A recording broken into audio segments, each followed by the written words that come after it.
Film dibuka dengan kehidupan di dasar laut yang penuh dengan batu karang dan juga ikan-ikan kecil.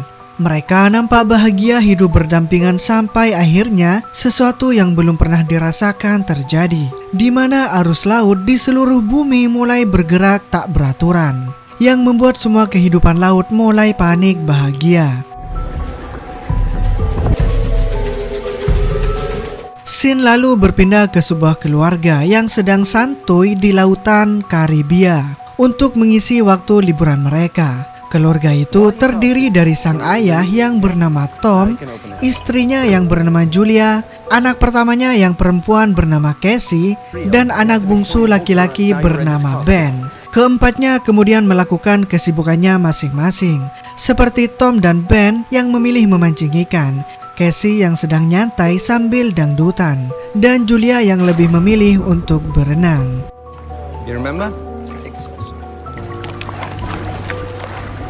Saat sedang asik-asiknya berenang, tiba-tiba Julia merasakan sesuatu di dalam air. Tapi saat ia melihat di sekelilingnya tidak ada sosok apapun, dan bahkan air lautnya sangatlah tenang. Setelah beberapa detik, Julia lagi-lagi merasakan sesuatu. Dan saat dirasakan, ternyata itu adalah arus laut yang mulai menyeret Julia menjauh dari kapal. Tak cuma itu, kompas di dalam kapal juga mulai berperilaku aneh dan terus-terusan berputar-putar tanpa henti. Julia kemudian berteriak meminta tolong sekencang mungkin. Namun Casey yang sedang mendengarkan lagu DJ tidak mendengarkannya, Begitu pula dengan Tom dan Ben yang sedang strike ikan besar. Okay, give it some slack.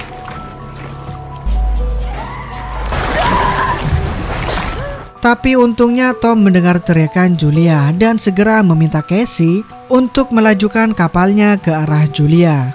Setelah jarak kapal mulai dekat, Tom lalu nyemplung ke laut untuk menyelamatkan sang istri.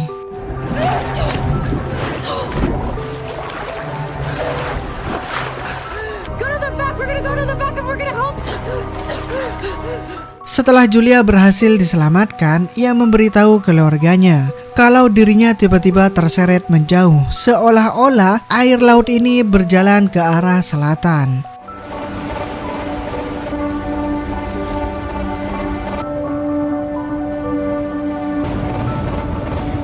Di malam harinya mereka kemudian merayakan pesta ulang tahun band yang ke-13. Meskipun perayaan itu sangatlah sederhana, namun band terlihat sangat senang.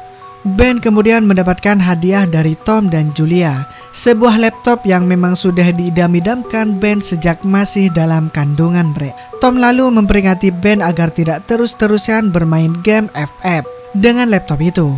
Jika Ben tak mematuhinya, Tom akan menggadaikan laptopnya itu, Cheers.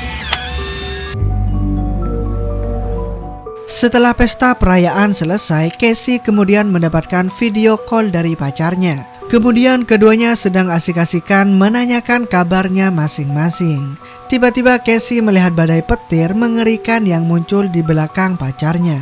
Pacarnya pun meyakinkan Casey bahwa badai itu tidaklah berbahaya.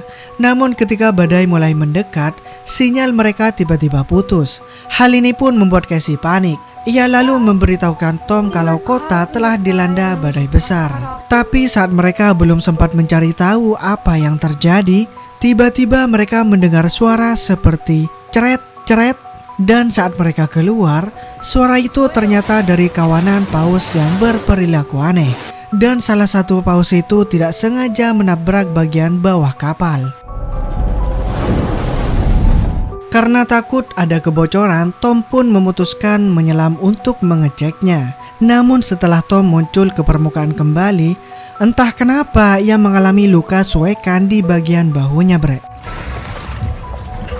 Let me see. Julia yang merupakan seorang dokter kemudian menjahit luka Tom. Sembari dijahit, Tom menjelaskan bahwa plat bagian bawah kapal mengalami kebengkokan.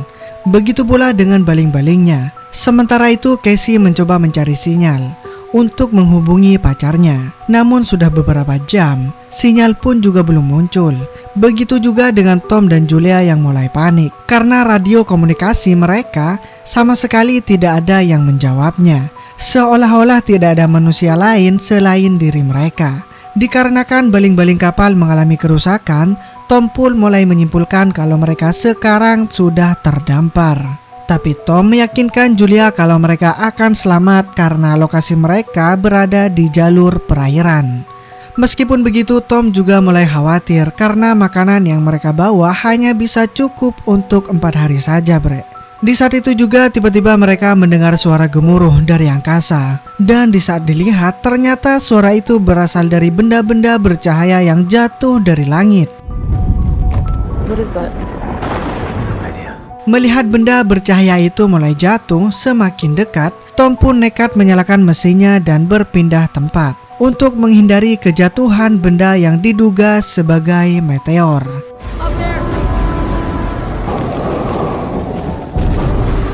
Namun begitu Tom melihat dari jarak yang dekat, ternyata benda itu bukanlah meteor, melainkan puing-puing dari satelit yang diduga jatuh saling bertabrakan.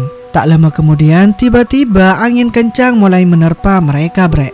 Tom pun segera menyuruh keluarganya untuk masuk dan menutup semua pintu serta jendela. Tetapi seiring berjalannya waktu, angin malah semakin kencang, sehingga membuat kapal mereka berguncang. Layaknya berada di atas ombak tsunami. Akibat dari guncangan tersebut, Tom dan Julia terluka, sedang Casey muntah-muntah, bre. Tom kemudian mencoba menyalakan sinyal bantuan, namun ombak semakin kencang dan layar pun menjadi gelap, bre. Di pagi harinya, kapal terlihat sudah tenang. Tom beserta keluarganya pun segera bangun untuk mengecek keadaan kapalnya. Namun begitu mereka keluar dari kapal, keempatnya dibuat diam dengan semua air laut yang telah menghilang entah kemana. Dan posisi kapal berada di atas tebing bebatuan yang dulunya adalah dasar lautan. Dengan berbekal peta dan kompas, Tom kemudian mulai menyadari kalau lautan telah berpindah ke utara, di mana kutub bumi telah bergeser. Jadi kutub utara yang seharusnya berada di utara kini berpindah tempat ke kutub selatan, bre. Namun hal ini bukan fenomena yang mustahil, karena menurut tegasan.com, fenomena ini pernah terjadi 700 tahun yang lalu. Meski begitu, Tom dan keluarganya merasa ngeri, bre, karena artinya air laut telah meratakan daratan di seluruh dunia. Dan kemungkinan besar 99% manusia tidak ada yang selamat. Mendengar fakta ini, Casey pun sangat shock karena artinya pacarnya sudah mati.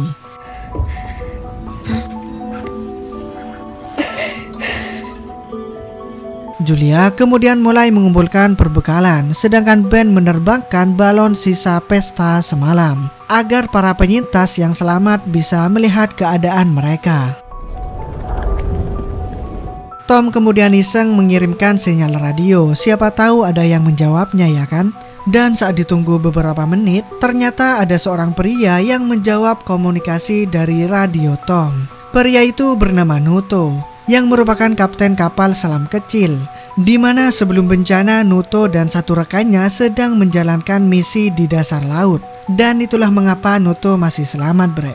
Nuto kemudian memberitahu Tom bahwa dirinya melihat tanda-tanda gerakan sistematik yang menandakan kalau kutub akan berbalik ke semula, sehingga lautan akan kembali dalam waktu sekitar 1 minggu. Maka dari itu, Nuto menyarankan Tom beserta keluarganya untuk mencari tempat yang lebih tinggi, karena perpindahan laut akan menciptakan mega tsunami yang sangat tinggi. Karena Tom dan Julia adalah orang tua yang mementingkan kehidupan anak-anaknya, Tom pun menanyakan kepada Nuto apakah ia bisa menyelamatkan kedua anaknya. Nuto pun menjelaskan bahwa kapal selam miliknya sangatlah kecil dan hanya bisa diisi oleh 3 orang saja, bre. Tapi untungnya rekan Nuto baru saja meninggoy karena diserang oleh kepiting buas, sehingga kini masih ada tempat untuk kedua anak Tom. Nuto lalu memberitahukan titik koordinatnya kepada Tom, yang jika ditempuh dengan berjalan kaki bisa memakan waktu selama 3 hari. Mengingat lautan akan kembali dalam seminggu, Tom pun meminta Julia dan anak-anaknya untuk segera berkemas-kemas. Saat mereka sedang berkemas-kemas, tiba-tiba Tom melihat seorang pria dengan seekor anjing yang sedang berjalan ke arahnya. Tanpa pikir panjang, Tom pun segera pergi ke pria tersebut untuk menawarkan sedikit air. Tom lalu mendapati kalau pria itu terluka di bagian kakinya. Ketika Tom hendak mengajak si pria ke kapal untuk mengobati lukanya, si pria itu malah memukul Tom dan mengkilnya dengan cara menusuknya menggunakan tombak buatan miliknya. Pria tak tahu balas budi itu pun kemudian lanjut menyerang Julia dengan melemparkan tombak ke arahnya. Tapi untungnya tombak itu meleset dan hanya mengenai bahunya Julia.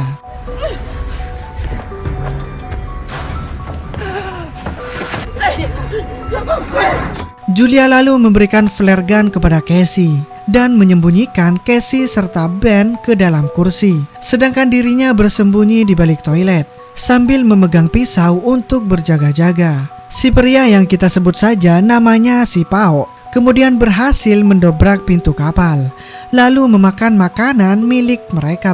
Setelah itu Pao mencari Julia ke dalam toilet, tapi untungnya Julia sudah pergi lebih dulu melalui lubang kecil yang tersembunyi di bawah kapal. Namun sayangnya hewan hitam milik Pao muncul dan mencoba menyerang Julia. Hal ini pun membuat Julia terpaksa membunuh hewan tersebut. Melihat hewan kesayangannya terbunuh, si Pao pun semakin murka. Ia lalu mengejar Julia ke sana ke sini, sampai akhirnya Pao berhasil menangkap Julia di dekat persembunyian Casey dan Ben. Melihat ibunya hendak terbunuh, Casey pun memberanikan diri menembak Pao menggunakan flare gun. Tembakan itu berhasil menjatuhkan Pao, namun percikan yang dihasilkan mulai membakar seisi kapal. Julia segera mengambil semua peralatan medis, perbekalan, dan peta. Setelah itu Julia segera membawa kedua anaknya pergi menjauh dari kapal yang mulai kebakar hebat.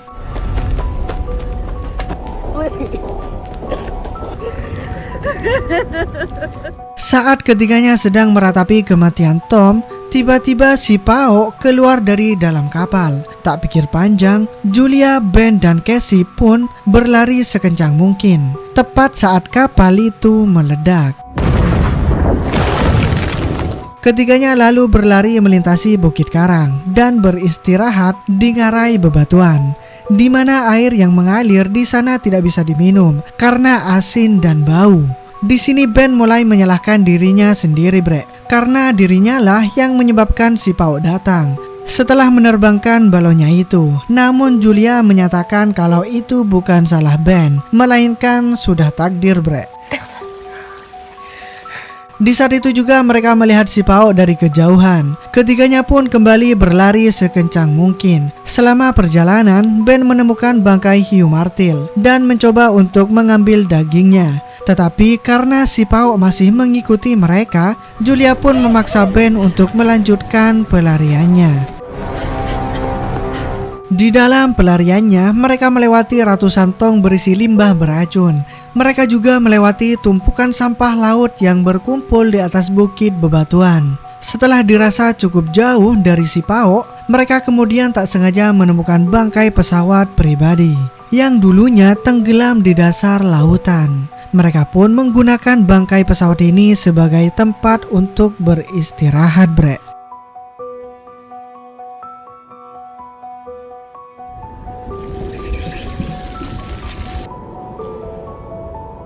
Di malam harinya, saat semuanya sudah bobok, Casey tiba-tiba terbangun karena kebelet untuk pipis. Casey lalu keluar dari pesawat untuk pipis. Tapi tanpa Casey sadari, ternyata Pao baru saja tiba di sana dan bersiap untuk mengkill si Casey.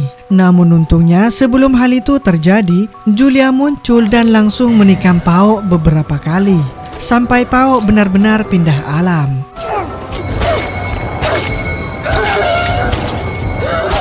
Alhasil, kini Julia pun lega karena sudah tidak ada lagi ancaman yang bisa membahayakan anak-anaknya.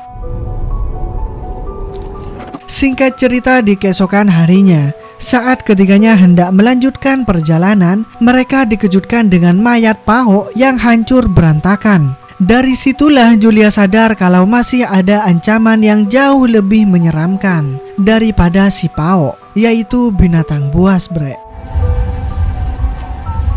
Ketiganya lalu melanjutkan perjalanan menuju titik koordinat Noto. Di tengah perjalanan, Ben merasa sangat haus, dan karena mereka sudah tidak memiliki air minum lagi, Ben pun berlari ke arah genangan air yang asin yang penuh dengan bangkai ikan. Untungnya sebelum Ben meminum banyak air asin, Julia langsung menghentikan Ben. Julia dan Casey lalu menuntun Ben yang mulai melemah. Di tengah jalan, mereka menemukan beberapa kursi plastik dan mulai membangun shelter sementara untuk dijadikan tempat beristirahat.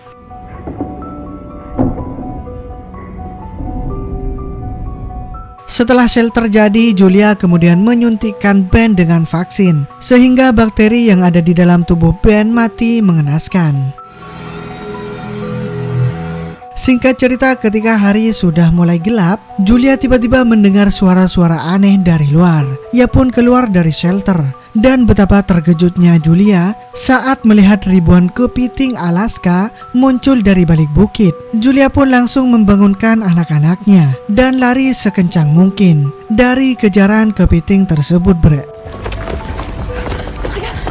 Selama pelariannya, mereka melihat sebuah kapal barang besar, di mana ternyata ada beberapa orang yang masih selamat, bre, sedang memunguti botol-botol air mineral. Julia lalu meminta pertolongan kepada mereka, namun mereka menolak dan malah mengunci diri di dalam kontainer. Alhasil Julia, Casey, dan Ben pun memilih menaiki kontainer tersebut, di mana saat Julia menaikinya, kaki Julia tercabik-cabik oleh kepiting Alaska tersebut. Di saat itu juga para kepiting menemukan lubang masuk ke dalam kontainer. Mereka pun mulai masuk dan memakan semua orang yang ada di dalam kontainer.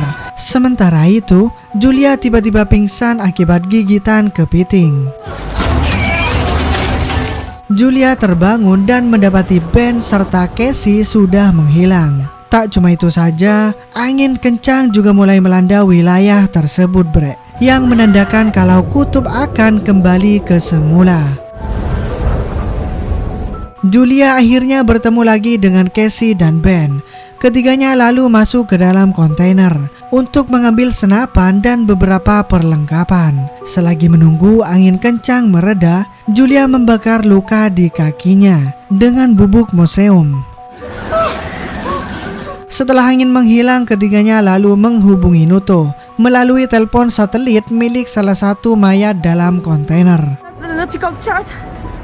Noto memberitahu Julia kalau perkiraannya tentang kembalinya lautan itu sebelumnya itu salah, di mana lautan bakal kembali ke semula pada hari ini tepatnya 3 jam lagi. Untuk mengetahui lokasinya, Noto pun menembakkan flare gun yang kemudian dilihat oleh Ben serta Julia. Tanpa pikir panjang, ketiganya pun segera pergi ke Noto yang jaraknya lumayan jauh, bre. Meskipun begitu, ketiganya terus berjalan sampai tibalah mereka di ngarai yang penuh dengan batu karang.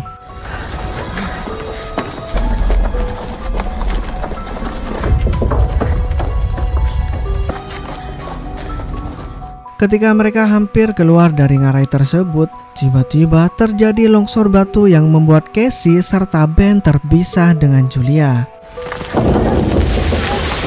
Mengingat waktu tinggal 1 jam lagi sebelum lautan datang, Julia pun meminta Casey untuk membawa Ben ke Noto secepat mungkin.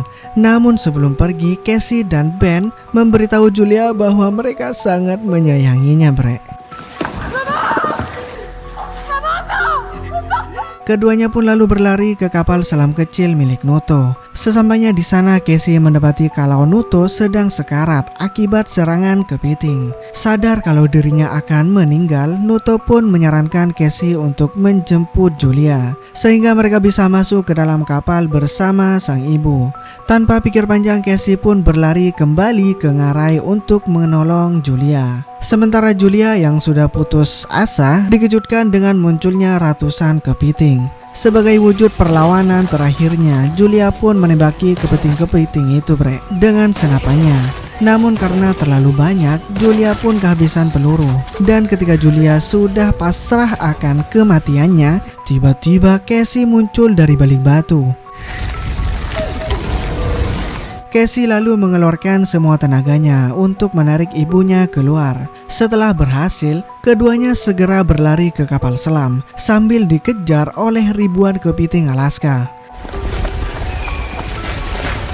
Julia, Casey, dan Ben kemudian naik ke atas kapal sehingga para kepiting tersebut tidak bisa menggapainya. Sedangkan Nuto harus jadi santapan sang kepiting, bre. Setelah ketiganya masuk ke kapal, mereka dikejutkan dengan datangnya mega tsunami yang baru balik dari kutub utara. Tsunami itu lalu menghantam kapal selam yang membuat Julia, Casey, dan Ben terguncang. Cukup hebat. Dalam posisi ini, Julia mulai teringat kenangan bersama Tom sebelum akhirnya ia pingsan.